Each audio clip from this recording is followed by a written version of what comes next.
It's time for Fresh Oil with singer-songwriter and pastor Keith Manley, a program designed to minister the gospel of God's grace and to bring fresh oil to the brokenhearted.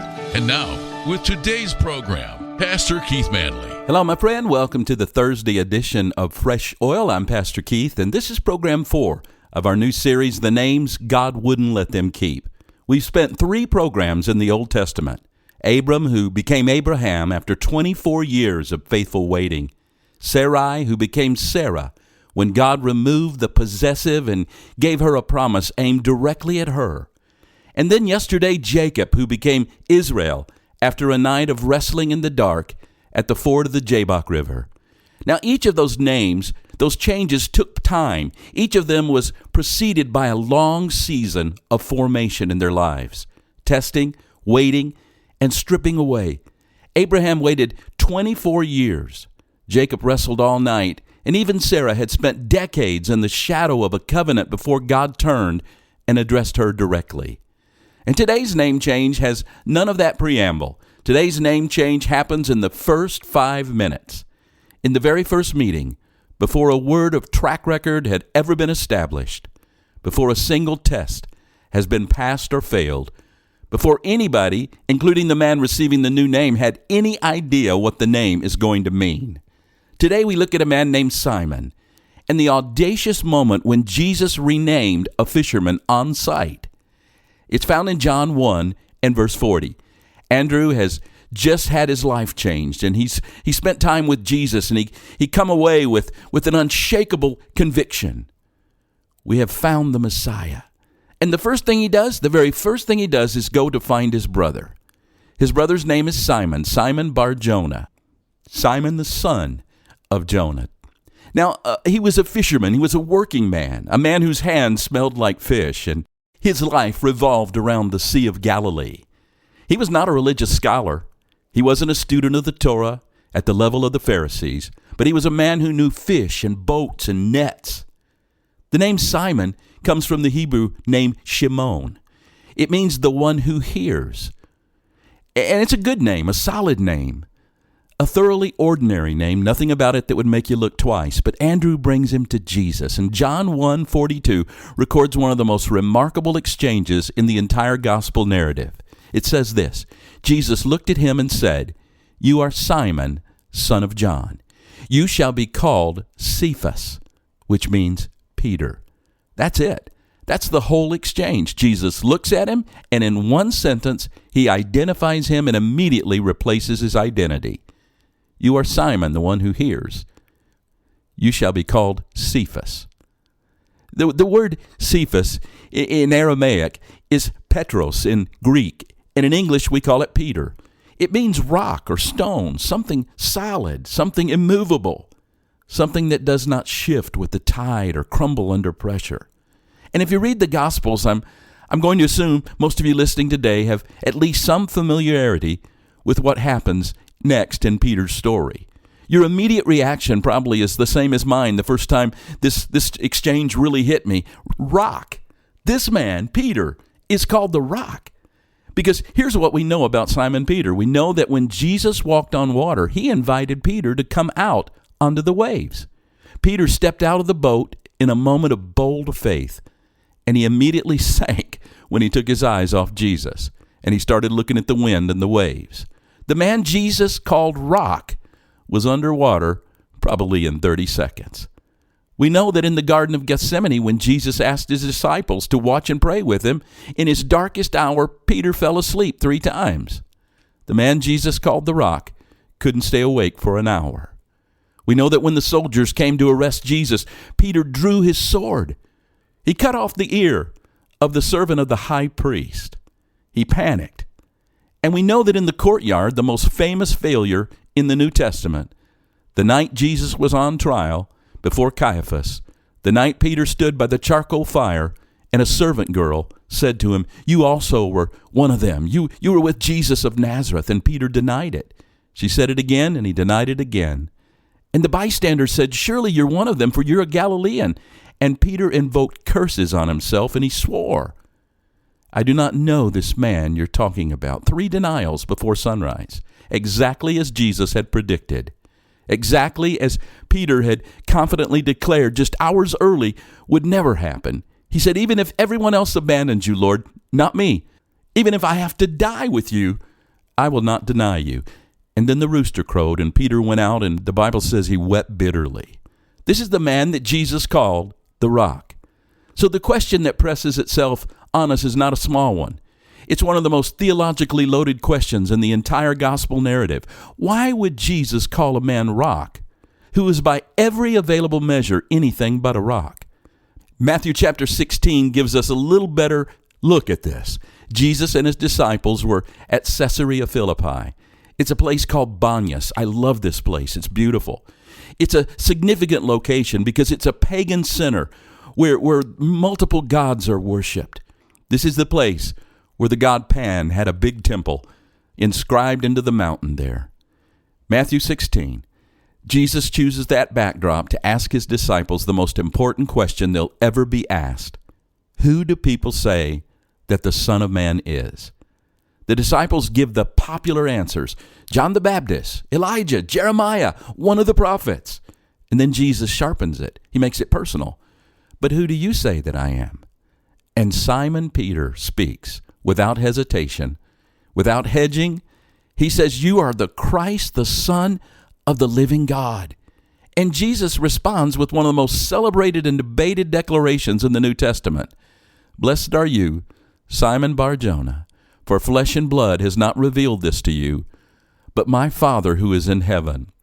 And I tell you, you are Peter, and on this rock I'll build my church, and the gates of hell shall not prevail against it. Now, scholars have spilled oceans of ink over this question, whether the rock Jesus referred to was Peter or himself. But I believe it was the confession that Peter just made. I believe the rock that Jesus referred to that day was the rock of our salvation. It was the solid rock that he would build his church on, that the gates of hell would not prevail against it. The name was not a description of Simon's character. It was a prophetic declaration of what God was building in him, how God would use him in the New Testament church, how he would be a bold leader that would eventually come to the place where he would say, you can't crucify me. I don't want to die like Jesus. I'm not worthy. Crucify me upside down. Now let me give you 3 teaching points today from the renaming of Simon Peter. The first and the most foundational is this. Jesus names people by what they will become, not by what they are. When Jesus looked at Simon that day in John chapter 1, he didn't see a fisherman. He didn't see a man prone to impulsive declarations and spectacular failures. He didn't see the courtyard and the rooster and the bitter tears. He saw Peter, the man who would stand up on the day of Pentecost and preach with a power and a clarity that would bring 3,000 people to faith in a single morning. He saw the man who would heal the lame man at the beautiful gate. He saw the man who would eventually, like I say, he'd be crucified upside down rather than deny his Lord. Jesus saw the finished product standing in front of the raw material. And this is one of the most staggering attributes of God. God exists outside of time. He sees the end from the beginning. And when he speaks a name over you, when he declares something over your life, he's not speaking from where you are. He's speaking from where he is taking you. He's speaking from the other end of the journey, and he's calling you towards it. You are not who you are today. You are who God has appointed you to be, what you will become through his declaration. That doesn't minimize your present tense condition. It doesn't pretend that the failures aren't there and the mistakes have not been made. But God sees who you will become.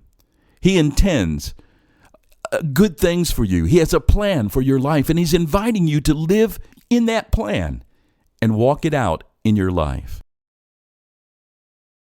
Now, the second teaching point is this. The name was given inside a relationship and could only be developed inside that relationship. You say, what do you mean, Keith?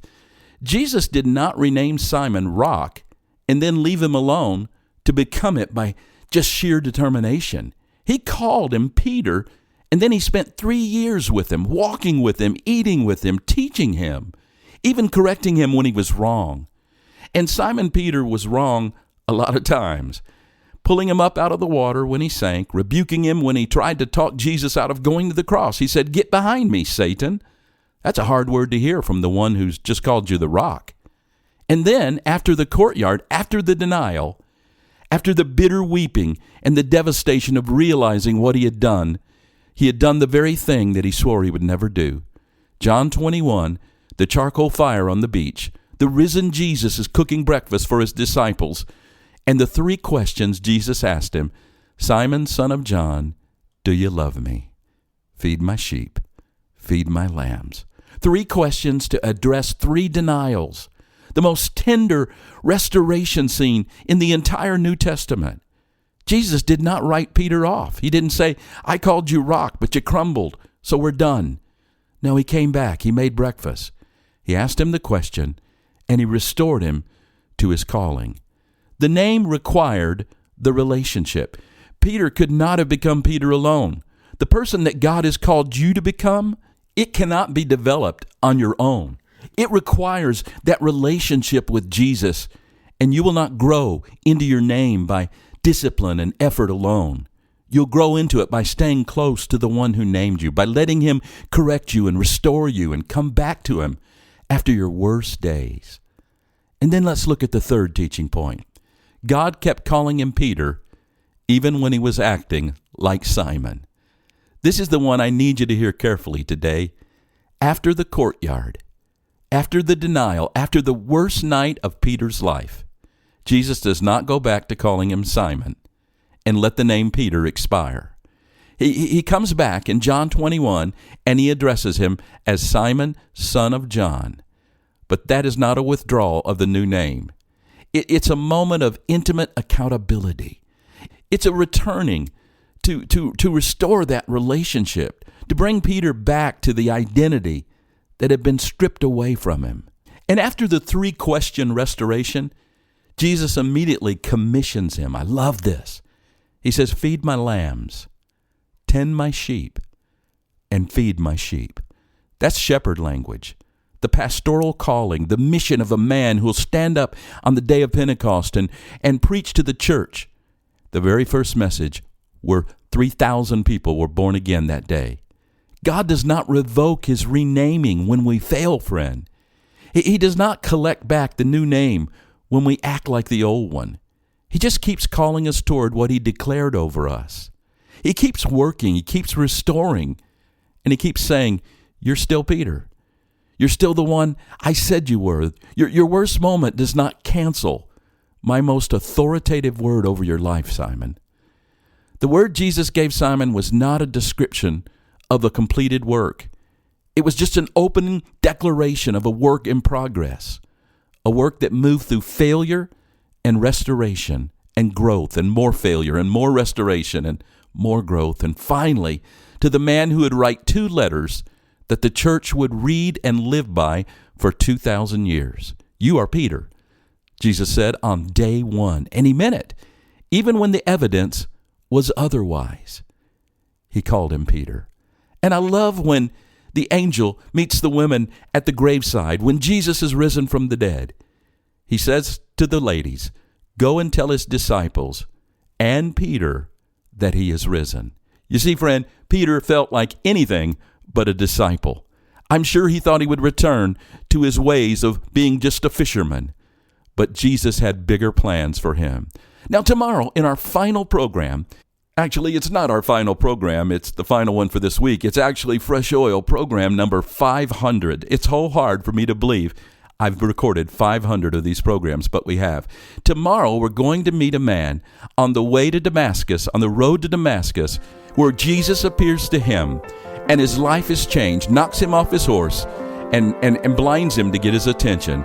Tomorrow, the story of Saul, who became Paul, the apostle, the one who wrote 2/3 of the New Testament. Walk in grace. Thanks for joining us today for Fresh Oil with Pastor Keith Manley. Fresh Oil is an outreach of Grace Family Church in Rockford, Illinois, and can be heard each weekday at this same time. You can reach us online at weneedgod.com. Until next time, remember, God's love for you is unconditional, and He makes His mercies new every morning.